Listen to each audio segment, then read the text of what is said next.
G'day, welcome back to our 50th episode. What I'm going to do today is I'm going to quickly show you how I'm getting water up to the veggies. I've set up the ICB or IBC, whatever it's called, up on some logs. But what I've got is a little generator and a little water pump that I had, so I'm going to pump some water out of the creek. I'm going to sort of half fill the IBC and then move that up, put it up onto the stumps just so that it's got enough elevation. I can turn the tap and get a watering can underneath it. So I'll show you how I'm doing that. Then we're going to cut back to where I left off last week, which was when I was slashing this area. So I've finished slashing all that area now, and what I've done is I picked up a log from down here and I've taken it up to the mill to start milling. So once I've shown you the water, we're going to cut back to that. We're going to pick up from there. There's a little bit of fishing that I did as well with Cody, and if we've got time, I'll show you a little bit of clearing the track as well. So sit down, relax, make sure you got a beverage, and I hope you enjoy this episode.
Okay, so let me show you the setup. Now this is all stuff that we already had that I was able to piece together and come up with this solution for getting a lot more water up. Because normally we would run down to the creek with a 20-litre jerry and a water can, fill it up, walk back up the hill to the veggie garden, which is sort of up the back there. You can see it up there.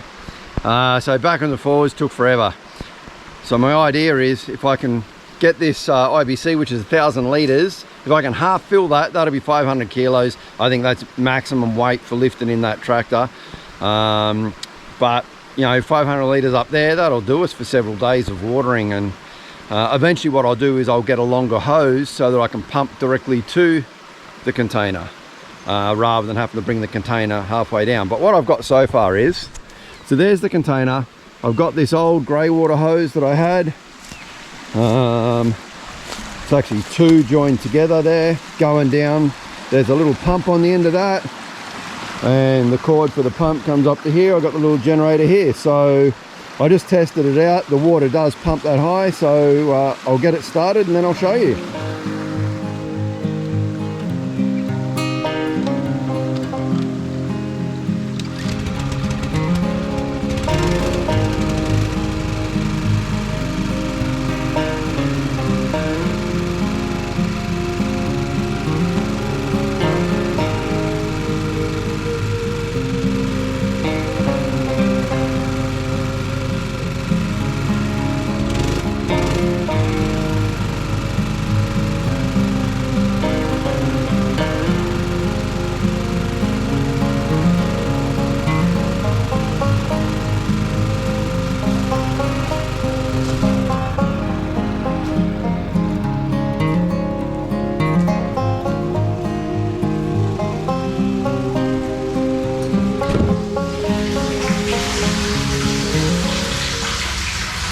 Working like a charm.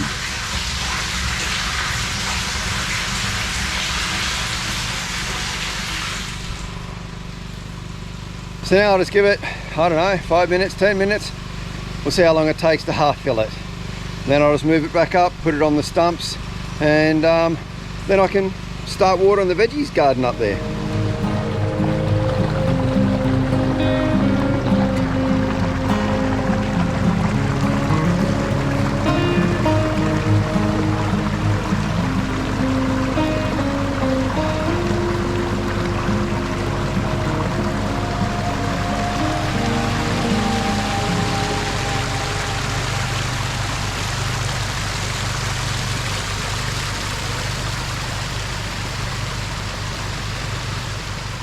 There we go. So with a little bit of jiggling around, I managed to get that onto the stumps.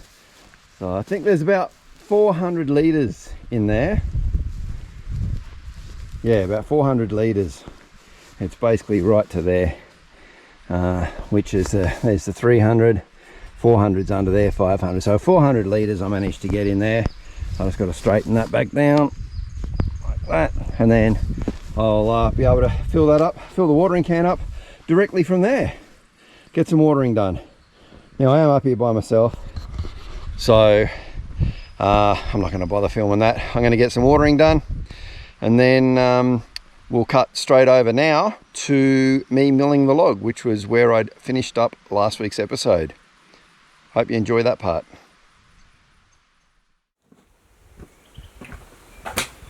Well, that bit of slashing that I needed to get done is done. That's clear down there.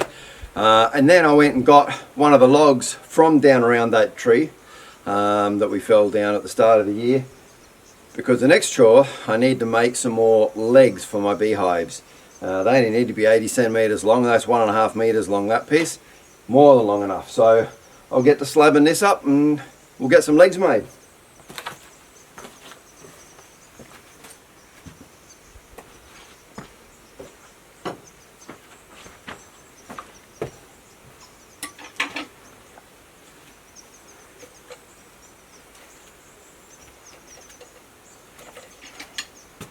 First thing I want to do though is get this bark off. Bark will dullen a blade quicker than without bark. Plus sometimes you get bits of dirt and that stuck in the bark as well, and dirt is terrible for blades, for making them blunt. So we'll see how easy it is to get this bark off.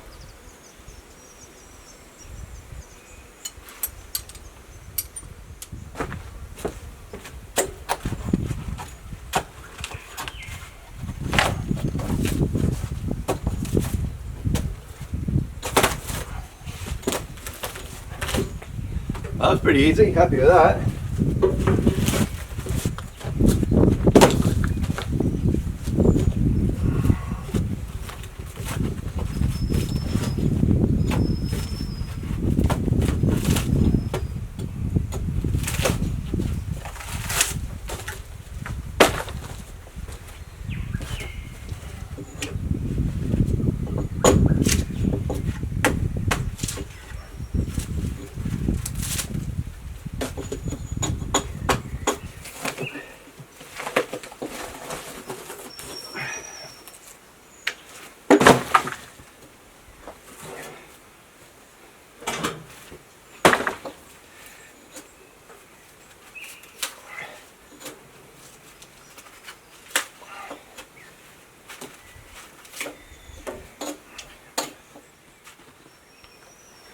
Okay, log's in place, everything's ready to go, bark's off, let's get started.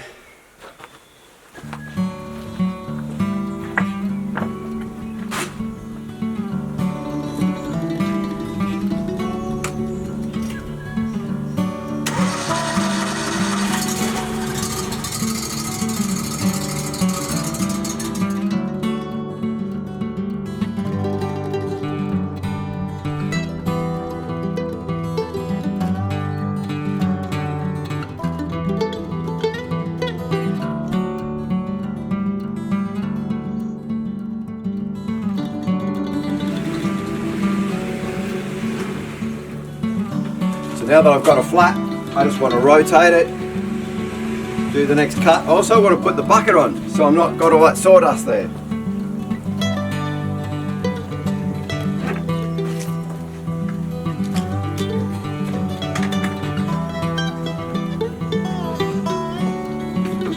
That'll keep things a bit tidier.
Now, well, I've got all sides parallel to each other. I can actually start to work now on getting my measurements, cutting those legs out that I want to get.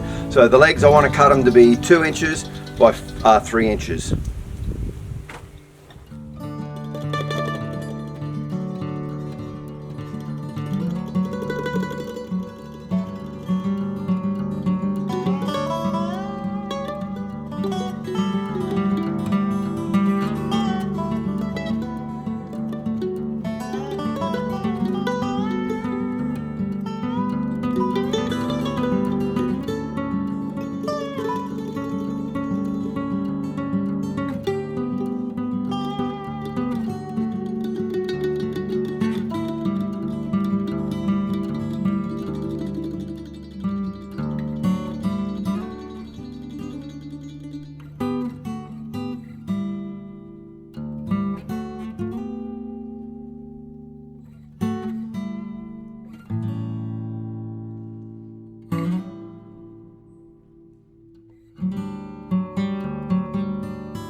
So I double checked, it's actually 2 inches by 4 inches. Anyway, I'll cut all those slabs at 2 inches.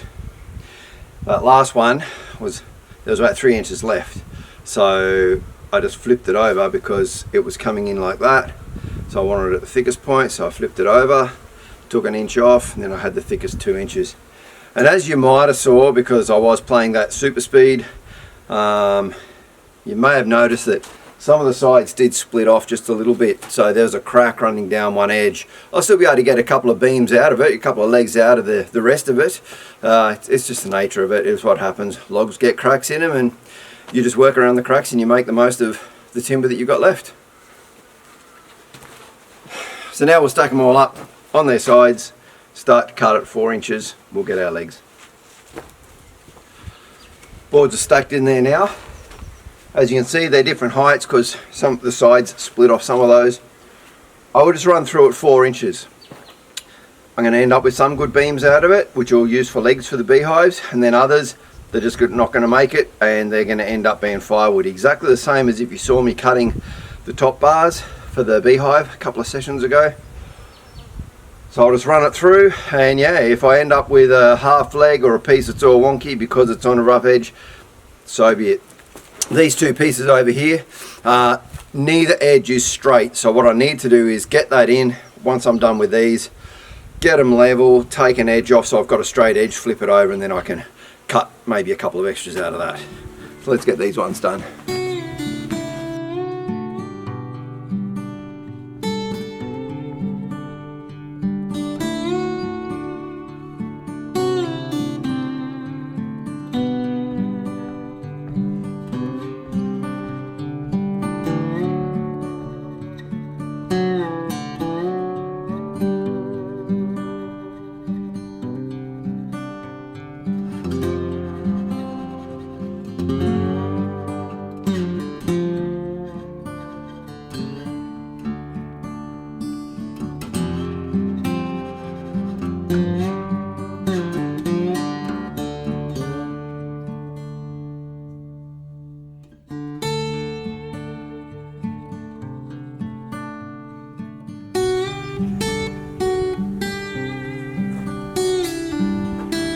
There you have it. I got 16 out of that. I've still got to do these couple here, so I might end up with maybe 18. But anyway, 16 is 4 beehives, so that's a good thing.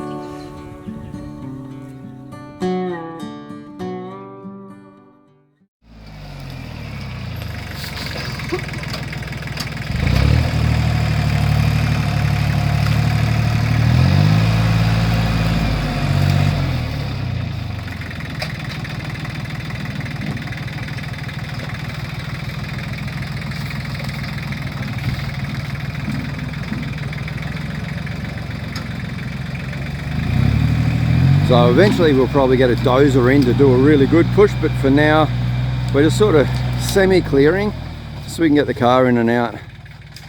The soil is actually quite soft, so we're doing a pretty good job pretty quick, to be honest. Up in other parts it'll be a bit harder though, so we'll Yeah, we'll have to get a good big dozer in for that, but at least we get this boat cleared. And Cody's having fun.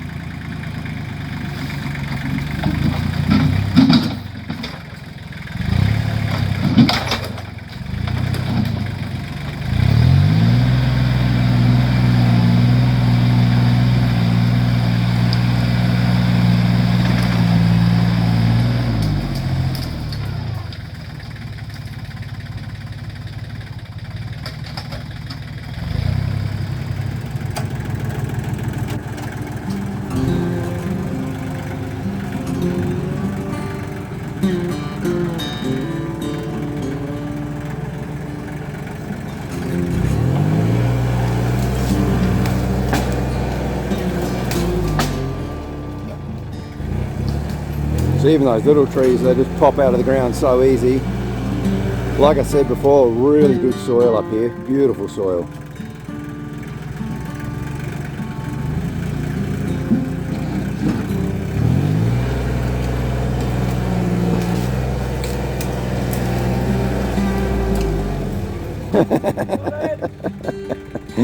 Yeah, wore it.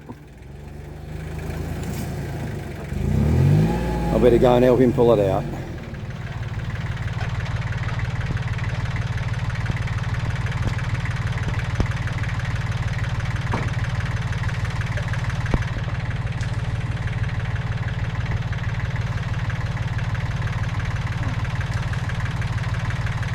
Oh, it looks like Cody backed under a branch. Now he's got it stuck and he's trying to get it clear. He's not having a lot of luck. There we go.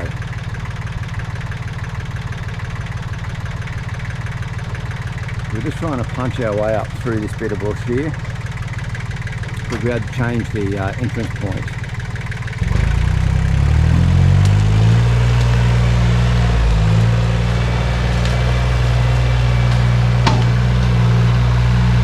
Got a bit of earth to dig out here. See how he goes.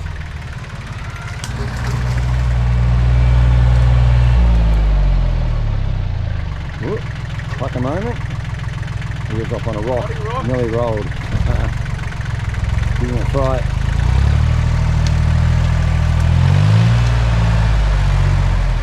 Just trying to push that log over out the way a bit, that's all. I'll get the chainsaw and chop it up a bit, I think.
Down the guts.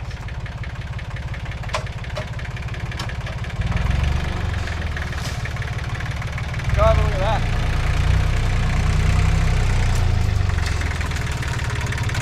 I was just trying to lift the back up, trying to lift the back of it up and swing it around so I can come in again and push it across. I didn't realize the fork of the tree went around the other tree and I've just split it all the way down the center. So they're the two pieces he's talking about. There and there. He split it right around that tree. Makes it easy to move.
It really is a beautiful, peaceful spot.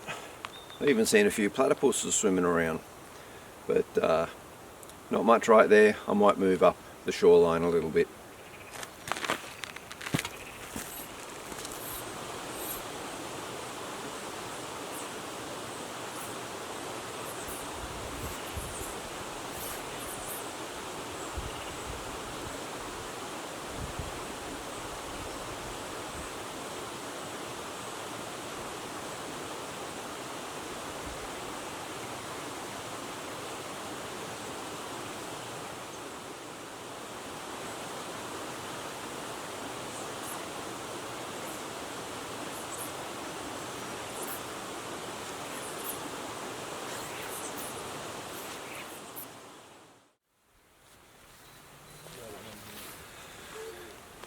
Well, out at Lake Kara there wasn't a lot of area where I could cast with the fly. When fly fishing you need as much area behind you as your distance you want to cast in front. So it'd be a good place to go and fish with lures or bait or whatever, so I thought, well, I'll just pop down to the Natone fishery, down where our neighbour Ian has got a little lake here, little dam stocked with trout. So I thought I'd come down here and have a crack. I know it's kind of like cheating, but I wouldn't mind a trout for dinner tonight, so we'll see how we go. Yep. And Cody's on.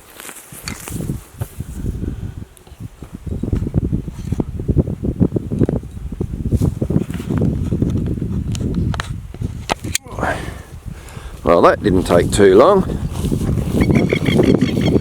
No. And he lost it. He slipped on the bank. Oh, no. And he lost the fish. Oh, And he's sinking in the mud.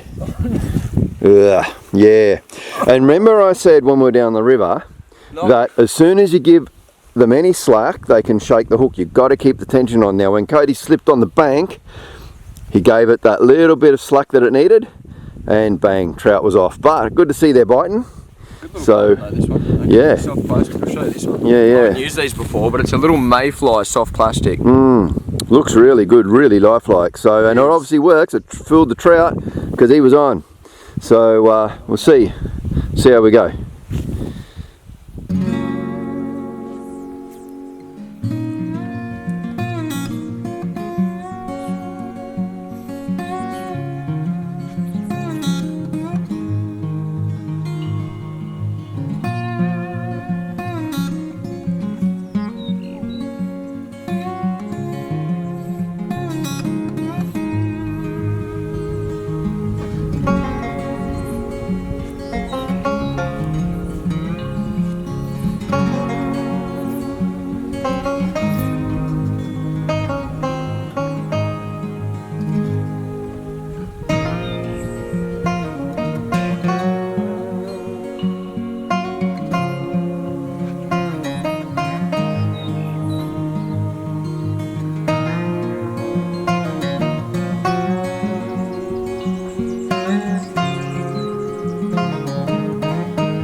Alright, and there you have it, folks.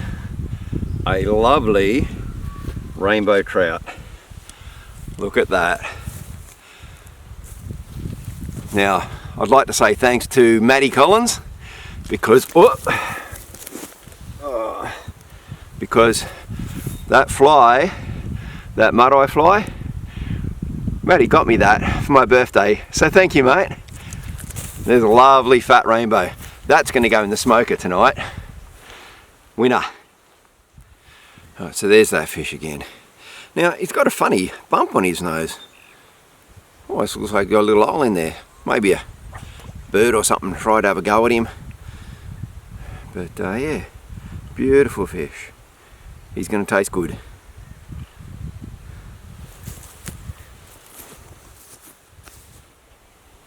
Well, it's getting dark and I think it might be time to head home and have some dinner. Cook up that trout that I caught. So I'm going to wrap up the video here too, because I reckon I've got about half an hour's worth of footage. It's been a lot of little things, a lot of different things, a few menial chores, but hopefully you've enjoyed this week's episode. If you have, drop me a comment, let me know what you think, give me suggestions, it's all good. I'm putting this out there for you guys, so if you're not enjoying it or if you've got ideas, like, I need to know that so that I can make it something that you're interested in watching. But anyway, like I said, I'm going to sign off for now. I hope you have a great weekend, stay safe, and I'll catch you next week. Cheers!